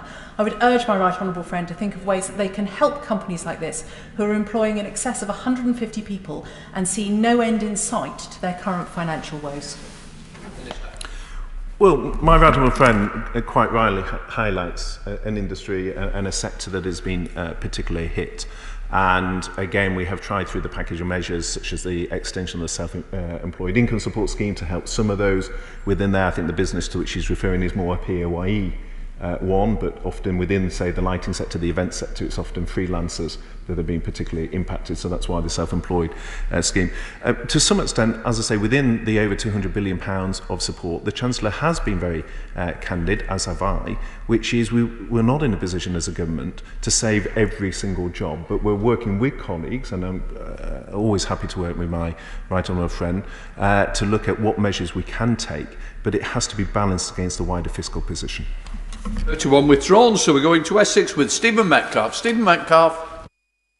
Thank you, Mr. Speaker, and can I thank my right honourable friend and the Chancellor for all the support they have given to jobs and businesses over this period. However, as we move to the next stage of our battle, and echoing others' colleagues, will my right honourable friend at least agree to keep an open mind about further support for hospitality businesses in Tier 2, who are not required to close, but are really going to struggle with reduced capacity, because I'm sure none of us want to see hollowed out communities as pubs permanently call last orders. Well, I'm grateful to my honourable friend for his question, and I think what the Chancellor has demonstrated throughout this health pandemic has been that he has both kept an open mind but also consulted very widely with the TUC, with business leaders and with many others. And I think that is why for hospitality specifically we've had a range of measures in the summer with the Eat Out to Help Out, the targeted VAT support, the cash support measures, the job support in terms of staff coming back where the government helps in terms of some of those labour costs. But of course the Chancellor will keep these things under review, but the key issue for all of us is to get the virus down. That is the best way of helping our hospitality sector. Thank you, Mr. Speaker.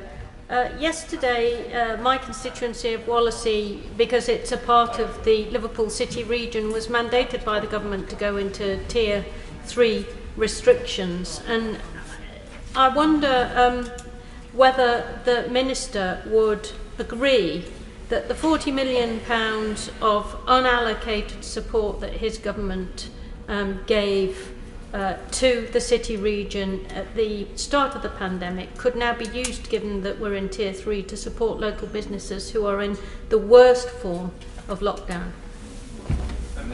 Well, we did address this issue, and I recognise it is one that many members in the House have raised on behalf of those councils where the initial estimate was at odds with the actual number of grants that were issued.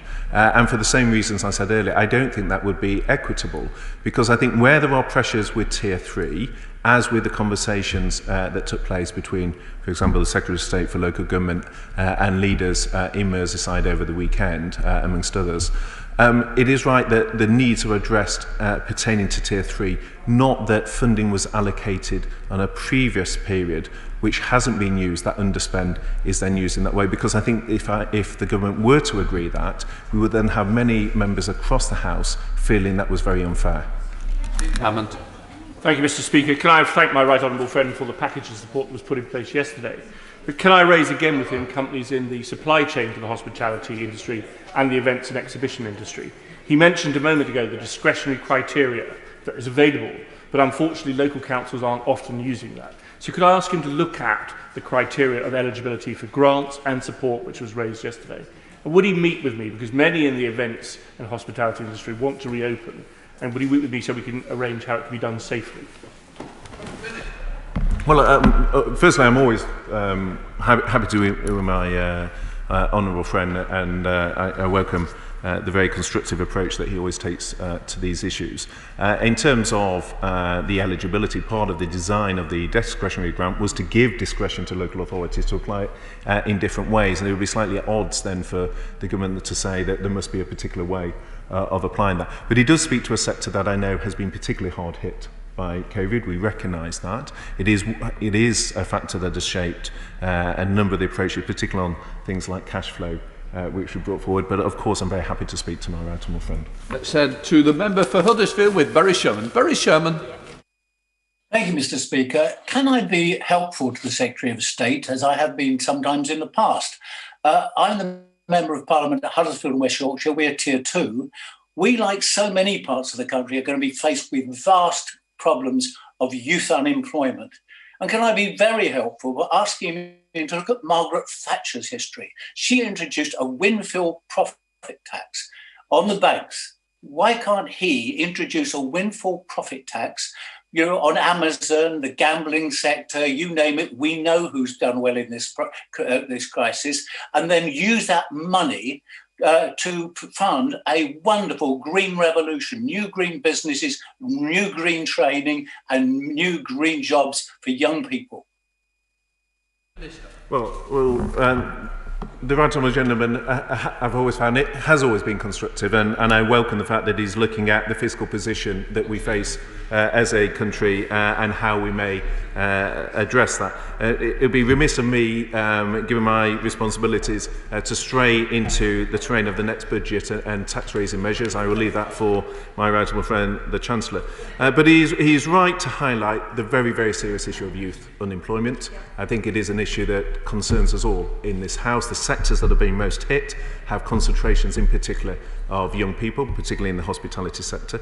It is really at the heart of the winter plan that my right honourable friend brought forward in terms of the doubling of work coaches, the tripling of traineeships, the £2,000 for apprenticeships. Actually, not just from the Thatcher era, we've been looking and learning from the previous Labour government in terms of some of those packages which we discussed with the TUC and others. And I think it is one of the great challenges we face, which is how do we ensure not just the number of people that are unemployed, but the length of time that they're unemployed. I think that is an absolute key issue, and that is why the Secretary of State for Work and Pensions is so focused on doubling the number of work coaches, because he's quite right to highlight that issue. Joe Gideon. Thank you, Mr. Speaker. Stoke-on-Trent is currently in medium risk Tier 1, but we all know that any area can see an increase in infection rates. With the introduction of the tier system, many workers in the highest tier will once again be unable to go to work and make a living for themselves and their families. Will my right honourable friend please reassure me that those who are unable to attend their place of work will continue to be supported by this government, particularly those from low-income households with rents to pay? My right honourable friend has, throughout this crisis, sought to do that, and in the interest of brevity from the Chair, I point to the example we had with the shielding programme, which I think was a very proud record, which indicates that intent. Speaker, and it's a shame the Chancellor isn't here today because the Treasury needs to get a better answer to the question from the member for Central Devon and others. What is the evidence, not anecdotes, to back up the case for the curfew and lockdown for the vast hospitality sector, which is facing closures, cash crisis and job losses across pubs and clubs, restaurants and cafes, betting shops, bingo halls, casinos, theatres and cinemas, gyms and wedding venues? Treasury ministers have to either secure a change in direction of government lockdown policy or up the level of support. Which is it going to be? Well, the fact that in the course of this session we've both been criticised for not locking down enough and also for locking down too much indicates the fact that these are balanced decisions. And he's right to point to the sage advice. I know that got a lot of media commentary this morning. I addressed in my early reply the fact that there are concerns in terms of outbreaks linked to bars and whether compliance is worse later at night. But it's part of the package of measures, and that's why we brought in September the additional measures that we did. It's why yesterday the Prime Minister went further with the tiered approach, but it is a balanced approach. Mr. Speaker, in answer to an earlier question, the Chief Secretary talked about the interaction of the Job Support Scheme and Universal Credit. Could he perhaps flesh out a specific example? Because I think I'm right in saying that people getting support from both of those schemes can get up to around 90% of their income, which is obviously of huge benefit. And I just reinforce the point from the former Secretary of State, the member for Brazili Pembrokeshire. I accept the UC extra money was temporary during the pandemic, but the government's own strategy document suggests that the pandemic will not be over by next April. So I don't expect an answer today, but it is something for the Treasury to think about. So, on the wider point, as a former government chief whip, I know my right honourable friend knows full well that in government one balances these budget submissions alongside the wider fiscal position that the government faces. To his first point, he's absolutely right, which is within the 67% of support through the Job Support Scheme, if you combine that with the dynamic element of universal credit, that takes you much more to 88%. It is, and it's for that reason. I mean, I can go to specific examples, but I've been asked to be shorter in my replies by the Speaker. So the point is, he's absolutely right on that, and I'm very happy to share some examples with him. Especially when they don't want an answer, Minister. Well, let's go to Yorkshire with Dan Jarvis. Thank you very much, Mr. Speaker. Without additional financial support, the restrictions to which South Yorkshire will be subject will deal a hammer blow for businesses and high streets across our region. So can I ask the Chief Secretary what assessment the Treasury has done on the economic effect of the Tier 2 measures, and whether personally he's satisfied that the current support available will be enough to save jobs and businesses here in South Yorkshire? Well, I know through his local responsibilities that he's in conversation with my ministerial colleagues in part around the wider discussions on our response. I mean, the reality is, as I said earlier, Mr. Speaker, one can't be satisfied that every job in the area will be protected. It is about having a balance of measures that strikes, enables those businesses to be open that can, takes action on the virus to suppress that increase. The previous question from one of his own parliamentary colleagues was to say that we should not be going as far as we are. He is saying, as I understand it, we should be going further, but with a wider support. It points to the fact even within our own parties we have these debates. So it is about getting the balance. We have brought forward what by international standards is a very supportive package that combines the additional £1 billion to local authorities, the extra £500 million to localise track and trace. Again, the issue I know he and other local leaders have called for. We've listened to those representations. That is reflected. I hope he would welcome that, and I look forward to working with him constructively in the days and weeks ahead. Brian. Thank you, Mr. Speaker. Oadby and Wigston in my constituency was the first place in the country to receive extra support because of our local lockdown. I pay tribute to Treasury officials and ministers for putting it in place so quickly. But what is being done through Kickstarter and other schemes to create new jobs and to fight against unemployment? Friend raises a really good point, and it speaks to the point raised in terms of youth unemployment a moment ago. We've invested £2 billion in the Kickstart scheme. We're tripling traineeships. We've got the £2,000 for firms taking on apprenticeships. That is something the Secretariat for DWP is particularly focused on, the doubling of work coaches. But linked to that, it is our investment in green jobs through net zero, the package that was announced by the Chancellor, for example, the decarbonisation of public buildings and homes, creating green jobs, bringing forward, as the Prime Minister announced, on infrastructure, the £5 million package he announced the week before the summer economic update. Those are the jobs that we then need to link the skills to through schemes such as the Kickstart, in order that for those that are not able to retain their jobs, we're able to get them into the new jobs of the future. Heading up to the Wirral with Margaret Greenwood. Margaret Greenwood. Thank you, Mr. Speaker. It's important that the government understands the reality of people's lives as new restrictions are introduced. Figures from the Low Pay Commission show that around 1,800 people in Wirral West are paid at or around the minimum wage. Many people on low pay work in bars and restaurants, and I am very concerned about the impact that the new restrictions will have on their ability to pay their bills. So what action will the government take to ensure working people in Wirral West do not face poverty as a result of these new measures? The Honourable Lady is right to highlight that worry that many people have, particularly with the additional announcements. That is why we have taken the action we have with the £7 billion additional into welfare, to enable universal credit to top up where there is an impact on people's wages. So that is exactly the combination of the job support scheme and universal credit to speak to the concerns she raises. Speaker, the government has rightly put in several billions of pounds directly to support the rail industry, but this is in sharp contrast to the aviation sector, where very little direct specific support has been provided. In many parts of the country, our domestic air routes and our regional airports are just as much vital transport infrastructure as the railway. So would my right honourable friend please look again at what support can be given to the aviation sector, and particularly our regional airports? Well, I know my honourable friend is a very strong champion of the aviation, not least because he and I have discussed this issue, and I know he has championed it within government. I mean, it is not the case that the aviation sector has not had support. I pointed earlier to the £8.5 billion through the corporate financing facility. And in terms of government focus on this sector, he's absolutely right. It is an important sector for the UK to focus on. We have the largest aviation network in Europe, the third largest in the world. It is an important sector that he draws the House's attention to, and that is why my right honourable friend, the Secretary of State for Transport, has launched a global travel task force and is working with the travel industry as part of that. Joanna Cherry. Speaker. Local lockdowns affect a far wider range of businesses than just those which are forced to close.